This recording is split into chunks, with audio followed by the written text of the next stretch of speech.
সব ধরনের গুনাহ ছেড়ে দেওয়া, আল্লাহ পাকের ইতাআত করা, আল্লাহর হুকুম মতো চলা, করণীয়টা করা, বর্জনীয়টা বর্জন করা, নামাজ পড়া, রোজা রাখা, হজ করা, যাকাত দেওয়া, এরকম যতগুলো করণীয় আছে সবগুলো করা, একটাও না ছাড়া।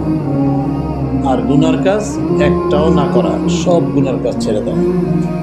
এখন এই যে আমাদের যতগুলো বিষয় আছে সবগুলোর সাথে সম্পর্ক এই গুনাহ করার সাথে আছে। গুনাহটা এত জটিল ব্যাপার, এটা যদি কেউ পরিপূর্ণভাবে ছেড়ে দিতে পারে সে ঊর্ধ্বের আল্লাহর ওলি হয়ে যেতে পারে। কিন্তু এটা আমরা পারি না। যে এর জন্যই চেষ্টা করা, মুজাহাদা করা, এই জন্য কোনো আল্লাহওয়ালার নিকটে আসা, এটাই মূল কারণ। এখন কেউ যদি এমন হয় যে বলে, হযরত আমার তো এত চেষ্টা করি পরেও গুনাহ হয়ে যায়, তো গুনাহ তো হবেই। আপনি কি নবী যে একদম গুনাহ হবেই না? নবীরা মাসুম, একদম নিষ্পাপ, তাদের কোনো ভুল ত্রুটিই নেই।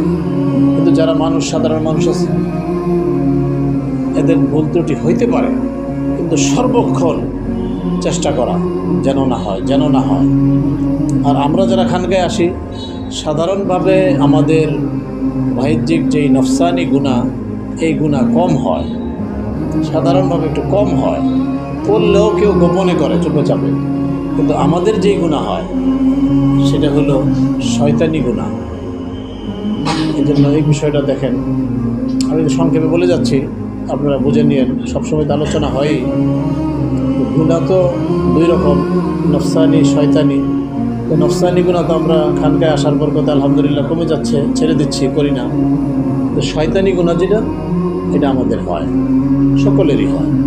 এই শয়তানি গুনাহও যখন ছাড়া যাবে, তখন একটা মানুষ তার জীবনটা ক্লিন হবে, সে আল্লাহর ওলি হবে।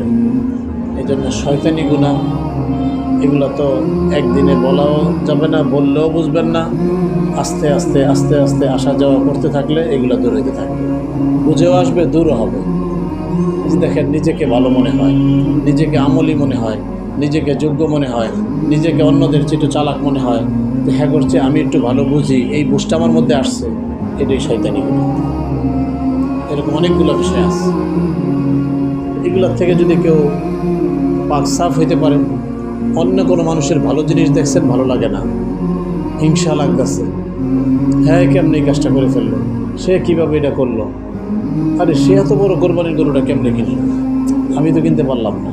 এই যে হিংসা, হাসাদ, অনর্থক আপনি জ্বলতেছেন।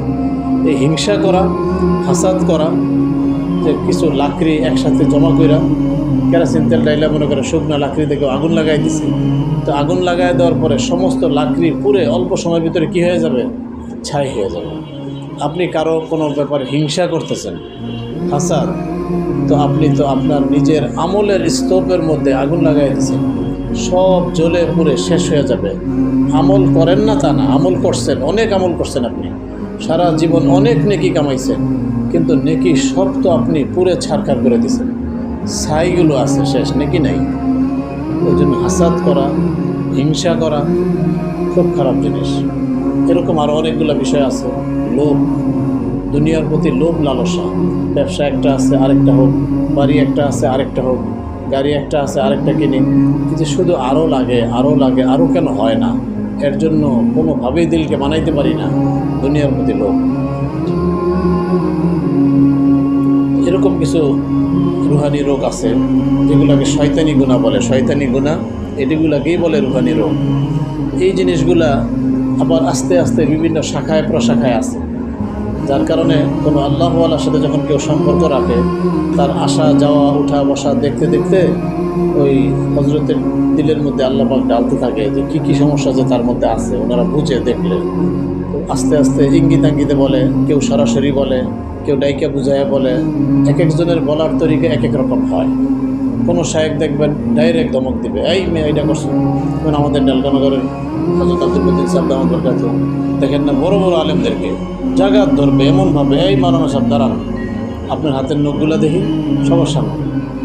আরে নখ বড় বড়, আলেম হয়েছে তুমি, এমন বলবে, হ্যাঁ জীবনের লেগে শুধু আছে না। রকম অনেকে আছে দেখবেন সরাসরি আপনাকে বলবে না, আপনার ইজ্জত এহতেরামকে লক্ষ্য রেখা এমনভাবে আম মজলিসে বলতে থাকবে, এমনভাবে সবাইকে বলতেছে, কিন্তু প্রত্যেকটা সাথী ভাই প্রত্যেকটা কথাকে মনে করতে পারি আমার জন্য বলতেছে, এই সমস্যা আমার মধ্যে আছে, তাইলে দেখবেন ইসলাম হবে। আর যদি আপনি মনে করেন আমি তো সাধু, আমার সে নেককার কে আছে, হযরত যেগুলো বলতেছে এগুলো অন্যদেরকে বলতেছে, সবার ভিতরে এগুলো আছে, তাইলে আপনার জীবনও ইসলাম হবে না, কোনো দিনই ইসলাম হবে না। আর যদি সবাইটা মনে করতে পারি যা বলতেছে সব আমাকে, সব সমস্যা আমার মধ্যে আছে, এই জন্যই বলতেছে, আমাকে ডাইরেক্ট বলতে পারবে না তো শর্মে, এই জন্য সবাইকে একসাথে বলতেছে। এইভাবে যদি প্রত্যেকটা কথা নিজের জন্য ধরে নেই, তার দ্রুত ইসলাম হবে, অল্প সময়ে সে আল্লাহর ওলি হয়ে যাবে। আর সংশোধন হইল না, ইসলাহ হইল না, আমি আল্লাহওয়ালাদের সাথে সম্পর্ক রাখলাম, গভীর সম্পর্ক, সব ঠিক আছে, তাহাজ্জুদ পড়লাম, ইশরাক পড়লাম, আওয়াবিন পড়লাম, নামাজ পড়লাম, জিকির করলাম, কোরআন পড়লাম, সব ঠিক আছে, ইসলাহ হইল না, তো কী লাভ হইল বলেন? এই জন্য চেষ্টা করবো যেন আমার সংশোধন হয়।